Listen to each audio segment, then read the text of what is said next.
Daisy, today the Lib Dems are talking about crumbling hospitals task force you're announcing. Tell us more about that. Well, around the country, there are communities who've been waiting for decades for new hospitals. And we know that it was a central pledge of the last Conservative government, one of their three flagship pledges. But unfortunately, that programme was messed up. And now the Labour government have stretched out the timeline for years ahead. And what we're saying is that we desperately need the centre of government to grip this problem, set up a crumbling hospitals task force so we can protect patients as hospitals continue to fall apart, and at the same time really drive forward this programme so it doesn't slip anymore. Daisy, good morning to you. Michael here. All very well. Hospitals are not built by task forces. They're built with capital. They're built with money. And the problem appears to be that the government and the country doesn't have any money at the moment. Where would the money come from?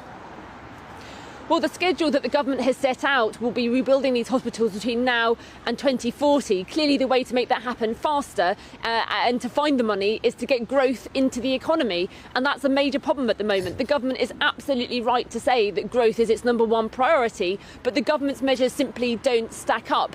And the announcements just yesterday and the warnings that growth is going to be much lower than previously forecasted should be a real wake-up call for the Chancellor. We have said that she should cancel the jobs tax, which the government is planning to bring into effect in April. And we do think as well there's a very strong case for the government to renegotiate the botched Brexit deal that we have with the EU to try and get rid of the red tape that is holding back British businesses from doing all the trade that they could be doing right now. So, Daisy, when you say renegotiating with the EU again, would you be more than happy to go back into the EU?